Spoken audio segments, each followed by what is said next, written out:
El drama de Jesús por Monseñor José Julio Martínez. Capítulo 8. Huyendo de la furia de Herodes.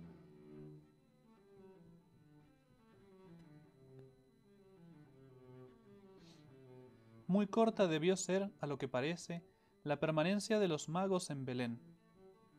El relato evangélico casi da a entender que a lo sumo pasaron allí unas horas. Hombres sin doblez habían tomado en serio las hipócritas protestas de Herodes y se disponían a volver a Jerusalén para llevarle las noticias que les había pedido. El astuto Herodes aguarda su regreso con la noticia de dónde estaba el niño para enviar enseguida a matarlo. Mas fue desbaratado el designio del cruel tirano por la providencia, que en un sueño milagroso advirtió a los viajeros que tomasen otro camino para volver a su país. Obedecieron ellos con presteza y desaparecieron misteriosamente como habían venido. Desde Belén hacia el este no faltaban caminos que, atravesando el Jordán, conducían a la meseta de Moab, por donde pasaba ya la ruta de las caravanas orientales. Mientras tanto, se cernía el peligro sobre el Mesías, pero Dios no le abandonó a la crueldad de Herodes. Un ángel se apareció a José durante el sueño, la misma noche en que los magos se alejaban de Belén, y le dijo: «Levántate y toma al niño y a su madre, y huye a Egipto, y estate allí hasta que yo te avise, porque Herodes buscará al niño para matarle». Apremiante era el mensaje, tanto como el peligro. Lo comprendió José y, sin pedir explicaciones, tomó al niño y a su madre, aquellos dos seres que le eran tan queridos y que tantas angustias le costaban, y presurosamente se dirigió hacia Egipto. Qué admirable obediencia la suya, siempre pronta y sin reserva, aun a costas de molestias y de sacrificios. Varios caminos bien conocidos conducían desde Belén al país de los faraones. El más corto y también el menos molesto y el más frecuentado era el menos seguro para los fugitivos, pues los emisarios de Herodes podrían alcanzar fácilmente a la Sagrada Familia antes que ésta tuviese tiempo de atravesar la frontera. Así es probable que José prefiriese alguno de los otros varios caminos que también eran directos pero menos frecuentados y por lo tanto más peligrosos. Solo al cabo de 6 o 7 días de fatigosa marcha debieron de arribar los viajeros a la antigua provincia de Gesén, en Egipto, durante mucho tiempo habitada antiguamente por los hebreos, desde que el faraón se la diera a José como herencia.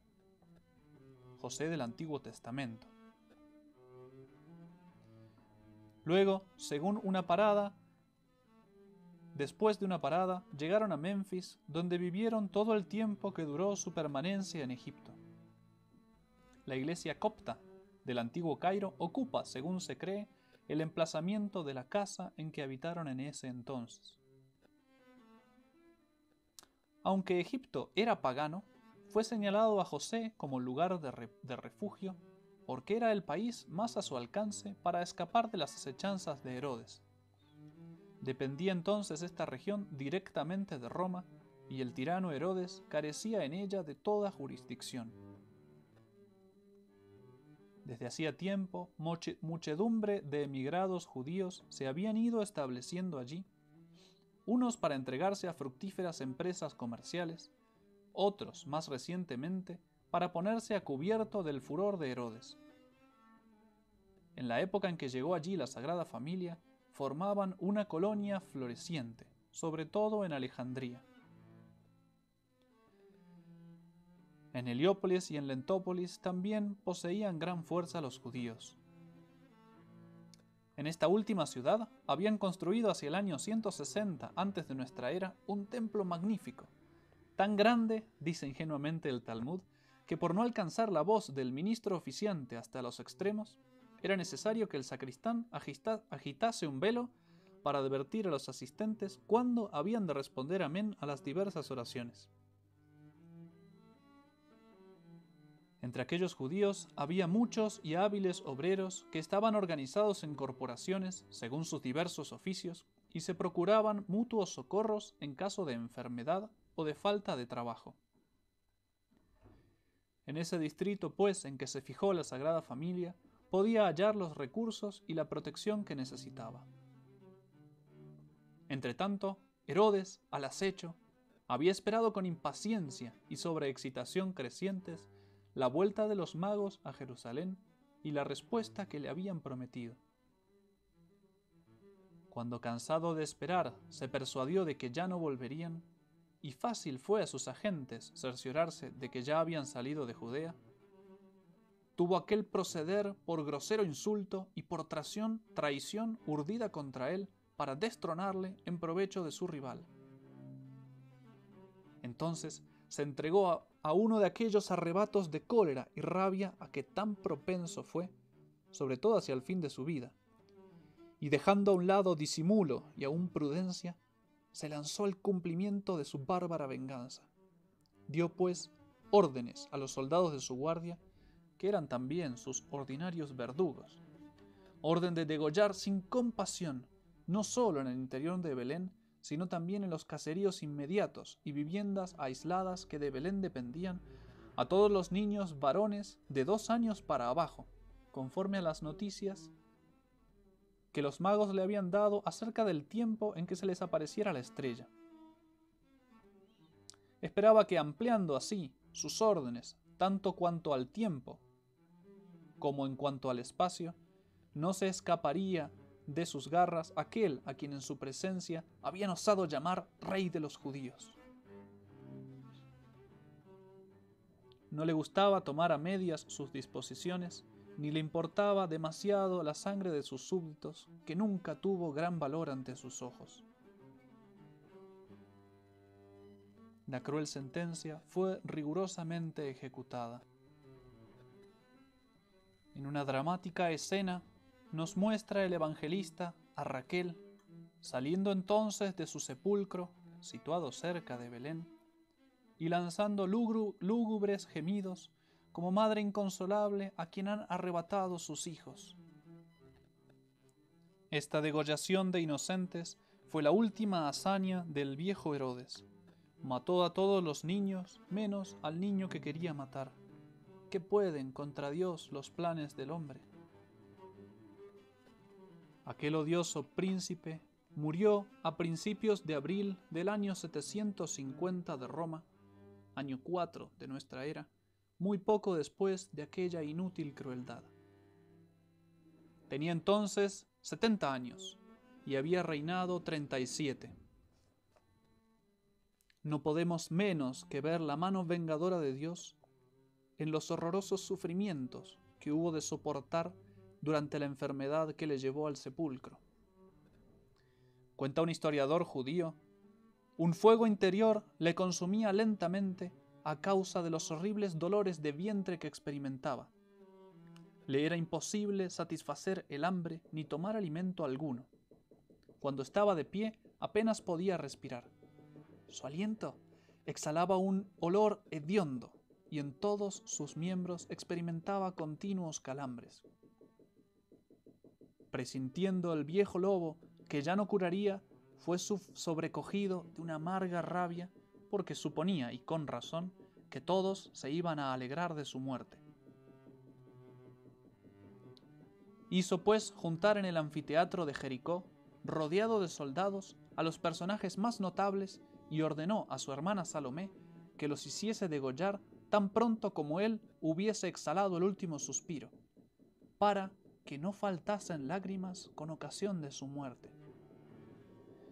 Por fortuna, Salomé no ejecutó esta orden. Como sus dolores aumentaban por momentos y estaba además atormentado por el hambre, quiso darse una cuchillada, pero se lo impidieron. Murió por fin el año 37 de su reinado.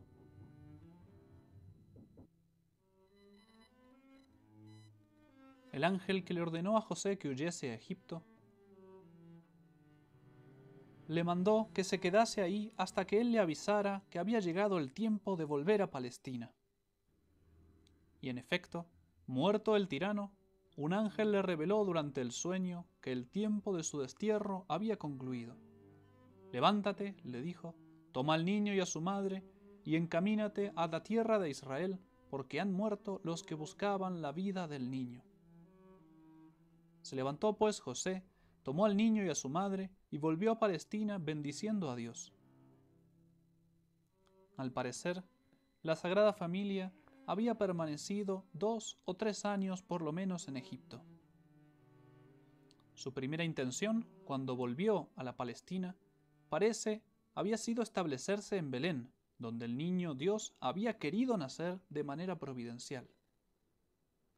Pero cuando, pasando la frontera, se enteró de que la Judea formaba parte de la herencia de Arquelao, el hijo mayor de Herodes, renunció inmediatamente a su propósito, pues aquel príncipe era tan receloso y tan cruel como su padre.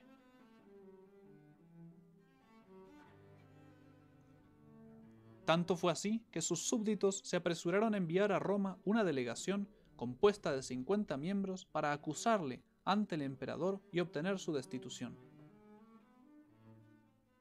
Por medio de otro sueño milagroso, aprobó Dios la resolución del padre nutricio de Jesús y al mismo tiempo le indicó que fijase su residencia no en Belén, sino en Galilea, al norte de la Palestina. Herodes Antipas, heredero de esta provincia, era un administrador benévolo que se esforzaba por ganar la confianza de sus súbditos, procurándoles una existencia tranquila y feliz. Encaminado a Galilea por Dios, no titubeó José acerca del lugar en que había de establecerse, pues ya antes del nacimiento de Jesús había vivido con María en Nazaret. Allí entonces fijará definitivamente su domicilio como en dulce y santo asilo, donde el niño Dios podrá crecer en paz después de tantos peligros y fatigas. Todo esto lo quiso Dios para que se cumpliese lo que había dicho por boca de los profetas: será llamado Nazareno. La aldea de Nazaret, hasta por su mismo nombre, renuevo, estaba predestinada para recibir en su seno, para protegerlo y verlo crecer, al divino germen que Dios le confiaba a José por largos años. Aquí comienza entonces la vida oculta de Cristo. Oculta porque si bien convenía que la infancia de Cristo tuviese testigos, los pastores, los magos, no entraba en los designios de Dios que Jesús se revelase enseguida a todos por una continuada serie de milagros. Durante largos años aún, llevará una existencia enteramente oculta. Tan grande silencio va a reinar en torno suyo que los habitantes de Nazaret, entre quienes crecerá y llegará a la edad madura, no verán en él más que un obrero carpintero. La misma Nazaret está construida, o más bien se oculta, en un valle en medio de la meseta de Galilea. Tanto así que apenas se le ve hasta el momento de entrar en ella. En 20 minutos se la puede recorrer de norte a sur o de sur a norte, y en menos de 10 minutos en su anchura de este a oeste o de oeste a este. Esta humilde aldea, entregada a la vida del campo, situada fuera de las grandes vías de comunicación, sin historia, de quien ni poeta ni historiador alguno de Israel había hablado nunca antes de la aparición del Salvador, es el teatro que Dios quiso elegir para que en ella transcurriese la vida oculta de Jesús. Todo allí respira paz y sosiego. Pero el retiro, he ahí su carácter, su sello.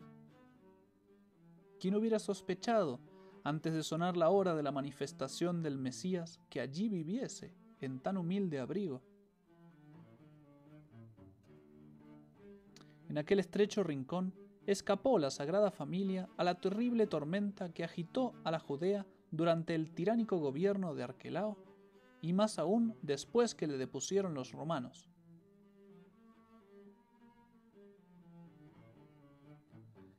Esta aldea, hermosa en su sencillez, pequeña, pobre y sobre todo retirada, fue escogida directamente por Dios para esconder en ella a su propio Hijo.